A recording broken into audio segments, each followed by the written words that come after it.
The following is me, Sarah Neila Elkins, reading Book of CoL Recovery 3, Part 1, on Friday, November 8th, 2024.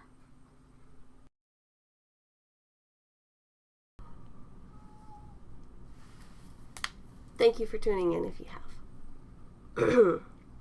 So today, I am reading Book of CoL Recovery 3, Part 1. Again, this is a short chapter. Book of CoL Recovery 3, Part 1. Fringe coal theory gaining momentum. Chad Collins, Austin Statesman. Published 6:25 p.m. Central Time, December 1st, 2039. Therefore, it is for that reason that a select few are now putting forth a different theory about coal powers. They speculate that using one's powers erodes the very fabric of reality. Their theory states that continued use of powers by a Class S, like Detective Page, Book Simmons, could potentially destroy the world. Theories such as this one, long regarded as fringe pseudoscience, have gained more publicity online after the fight between Simmons and former pastor of the Austin CoL Church, Ezekiel, this September.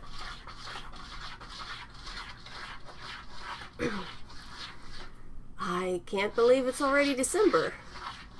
Next week, it will be 2040. Damn. I haven't done any holiday shopping.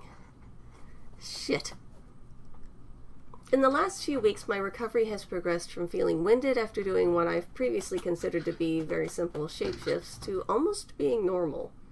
I say almost because I don't quite trust my powers to hold since I've seemingly gotten better way faster than anyone assumed a Class S would.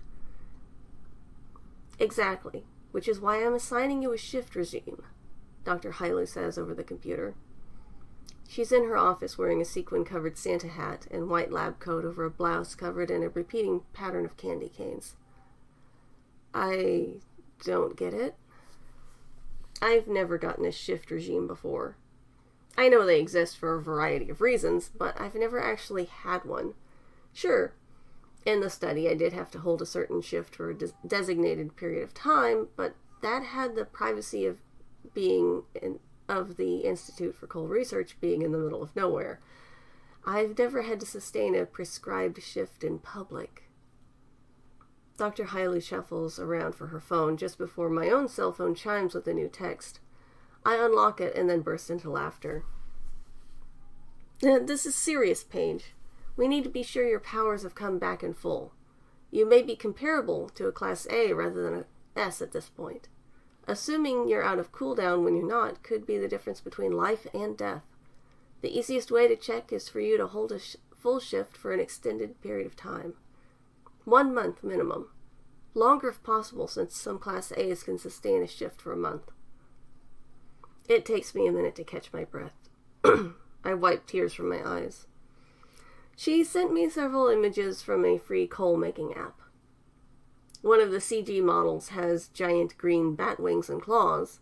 Another is a red and white colored werewolf thing with horns. Very trendy. Dr. Hailu has always loved Christmas, but there is no way in hell I'm going to walk around like either of those things for a whole month. Doc, I'm trying to start a PI business here, not to mention convince people I'm not some kind of devil incarnate, I explain. I wipe away another tear from my eyes, which are still watering thanks to my laughing fit. Tomorrow morning, I'm supposed to meet a client Wingate referred, at a coffee shop. In public. I can't do that as a candy cane Krampus, much less for an entire month. Can you imagine me riding my bike like that? She stifles a snort, and then lets out an exaggerated pouting huff. Fine.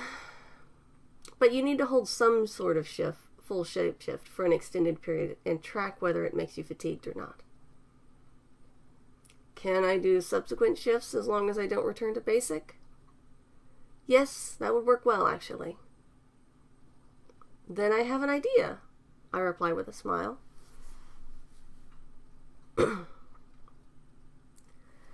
You got the information I sent about the client, right? Eugene asks over the phone immediately after calling me.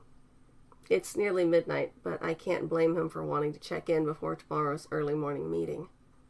I don't have to look through the email. This is my first solo PI job, and as a result, I read the emails at least 6 times. It's a simple case. Eugene even called it classic and typical.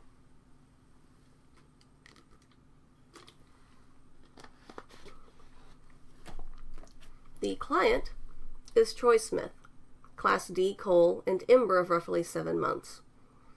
He wants to hire a private investigator to find out if his wife is cheating on him. Cole referred the case to me because the client is a CoL. Yeah, you said the email is a typical cheating spouse case, I reply. Eugene begins. Paige? Yep. You just sound different. Sorry, Dr. Hylo's orders. Well, you know what? I don't want to know. You think you'll have any problems with Smith tomorrow? Eugene asks, unease in his voice. I'm sure I can handle it, but I will call if anything comes up, I reply. Sorry again about my voice. No, it's fine. You don't sound strange or anything, just different, he replies. It's not enough to bother me, but if you look too weird, you may have to deal with Starling later. I'll keep that in mind. Is there anything else? Just call me if you have any problems with this guy, Paige. I'm sure I'll be fine. The coffee shop, Star Pups, is easy to find. There's practically one on every corner, but in this part of town, there's just the one situated on the end cap of a little strip mall next to a Thai place to its left. The warm air inside the cafe is a welcome relief from the damp chill I've just driven through. I use my powers a little while driving to counter the cold. I don't want to overdo it, since I have to keep this form for at least a month. Even a Class A could keep this shift for a month solid. It's not going to be enough to tell if I'm back to S level. One of the baristas smiles and waves as I enter. Good morning. Welcome to Star Pups. Thank you, I say. Good morning. Most of the seats and tables are occupied thanks to the early morning rush. A line snakes away from the cash register. Troy Smith, my client, is seated at a small table in the back near the restrooms. A middle-aged man with pale skin. He's shifted his hair to a burnt umber. It was plain brown in the photo Eugene included with the email. The reddish color is a pretty shade that really causes him to stand out. As I make my way through the shop, no one bats an eye at me. It's a little unnerving. I've finally gotten used to people whipping out their phones to film when I go anywhere. Since my fight with Ezekiel, I've been working not only to regain my shape-shifting powers, but also chip away at the public image of myself that people have built since the first writings about CoL powers were published. I'm one of the few Class S CoLs who's been studied and inadvertently developed a reputation for unsettling even other people who have powers. Fighting a giant snake man in the skies over Austin in September certainly didn't help. The entire world got to witness one of the least well thought out, most chaotic, and largest forms I've ever taken. Pretty sure I threw a kitchen sink into that shift. I was a mess. I made Ezekiel more of one. He'd kidnapped a child, his own wife, and murdered several people. He had every wound I gave him coming. A dark part of me wonders if I shouldn't have performed CPR on him after I pulled him from Lady Bird Lake. As far as I know, he's still in a medically induced coma to prevent him from regaining use of his powers. Troy Smith has a small tablet in his right hand, and a paper coffee cup with the lid removed. 6 empty packets of sugar rest on the lid. There's still steam coming from the drink. He hasn't been here long. He scans the parking lot and drive-through area outside, presumably looking for me on my bike. I parked in the front lot and walked up. Troy Smith? He nearly spills his drink. I hold up my hands. My right hand is empty, but my left still holds my motorcycle helmet by the face guard. Hope I don't seem threatening. Whoa, sorry. I didn't mean to startle you. We have a meeting today, right? I'm Paige Simmons. He, she, they, whatever. He doesn't take my hand to shake it when I hold it out for him. He just stares at me. This is already a disaster. I am not going to tell Eugene about it when this guy fires me, I think to myself. You're... Troy finally says. Shifted, yeah, I say. Mind if I sit? He blinks a few times and shrugs. I take that as a sign I can go ahead and sit. I rest my helmet on the floor next to my foot. Seated, I'm still tall enough to look down on him a little. I'm not nearly as buff as the last time I assumed this form. When I shifted last night, I was wearing a basic non-shiftable shirt and my friend Melanie gave me, and I nearly ripped it. I had to slim down just to get out of it and decided to keep myself this way. I'm currently using what I've come to refer to as my masculine basic form, with a few subtle modifications. My hair is black instead of sandy brown, my eyes are blue instead of green, and my skin has a little bit more color than normal, just a slight tan instead of pale as hell. Sun-kissed. I'm currently 6'3" and assigned male. When not shifted, in basic, I'm 5'5" and assigned female. Both forms feel like me. It makes sense no one's recognized me.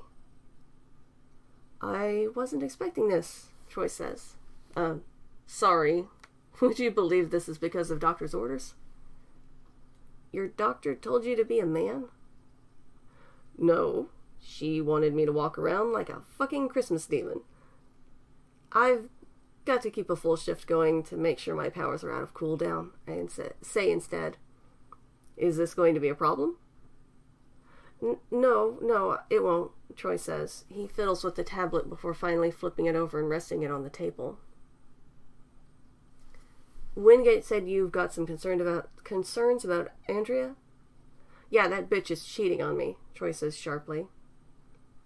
I don't need to say anything else for him to lay bare his problems and inform me just what sort of person's hired me. The man couldn't be more of a walking red flag if he'd shapeshifted into one. She's a CoL, and she's been keeping it secret. Sleeping around, staying out all hours, not getting shit done around the house. It's a mess when I get home. Lazy bitch. Do you have any evidence of this? That's what you're here for, isn't it? He snaps back. Yeah, that's my job, I confirm. But it would be helpful if you had any information about who she might be seeing and where. You can become invisible, just follow her around, Troy hisses. Last month, I went car shopping. The dealership owner made the fact that I'd be there into a total circus. There were food trucks. The only way I could get through the crowd was to go incognito. Of course, it was more than a bit rude on my part to be invisible. I became visible on camera while a national news channel was interviewing the dealership owner, Ray. He didn't have a heart attack, thankfully, but it did startle him, which was nice payback. Right, I reply. She leaves for work in an hour and a half, Troy says. We live about 4 blocks east of here. He pulls a piece of paper from his jacket pocket and slides it over to me. That's our address. There's $500 in it for you per day. I was going to charge him less, but he seems like a creep. Sounds good, I say. Get out of here before someone sees you, he says, or before you tear this place apart. Right. I take the note and my helmet before leaving.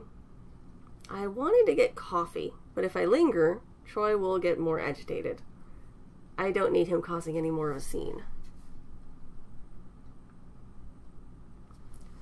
Troy and Andrea Smith live in one half of a duplex a few blocks behind the Star Pup's coffee. He seemed a bit paranoid, but not in a productive way, not in a thinking way.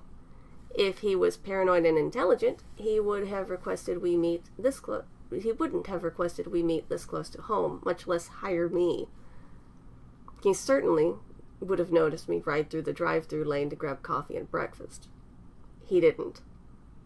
His gaze was fixed on the screen of his tablet when I rolled by.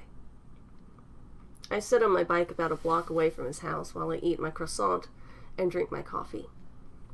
There's still another hour before his wife is supposed to leave for work. I've just finished eating when the garage door opens and her blue sedan backs out. Andrea's leaving early. I stow my trash in the bike's storage area before following her car. She drives straight to work at an office building in the east side of Austin, where she stays for 8 hours straight. Just going about her day working. Mostly, she's running down missing equipment that's been checked out of the media department by other people in the building. It takes her 2.5 hours to find where a laptop wound up. Someone's car trunk in the parking lot. She doesn't see me the whole time. I feel all kinds of shitty sitting in an adjacent lot using my modified hearing to listen in. I understand that cheating spouses are pretty typical cases for a private detective to take on, but that doesn't make it any less skeevy to spy on someone all day. I'm sure it was karma in action when a loud bird startled me, blowing out my eardrum. Really hurt, too. I heal. There's nothing unusual going on at her job that I can tell. I've got my phone with a cloud backup recording what I'm hearing through a tiny speaker I've shifted in the inside of my torso. Before my fight with Ezekiel, I was able to make a void in my body to house things like my phone and wallet with additional eyes and fingers to manipulate stuff. I haven't tried doing that yet and don't want to while on this job. It would really suck to wind up doubled over near a bush trying to hork up my phone because my powers didn't hold and the damn thing got stuck in my stomach. Not to mention, my phone has developed a small bulge in the back from the battery swelling. It's not holding a charge like it used to either. I've had to charge it from my bike while I've been listening to Andrea go about her workday. You want to go for drinks after work? A masculine voice asks. It's Andrea's coworker, Cody. He's already shown her photos of his cat, Ravioli, and gushed about his husband earlier today. It's their anniversary soon, and he plans to surprise his spouse with a new sweater for the cat. Last year, they each got the cat the same sweater. Thanks, but no. I've got to get to an appointment and then need to head home, Andrea replies. This is the second offer of an after-work get-together she's turned down. 2 different people. The other asked if Andrea needed someone to vent to, or if she just wanted an excuse to stay away from home as long as possible.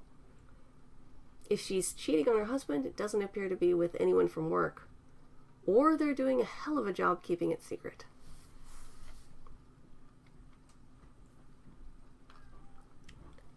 And that is the end of part 1. So that is also the end of the reading today. If you've enjoyed listening to me read Book of CoL here on YouTube and Twitch, please know you can read the series in its entirety on Tapas for free.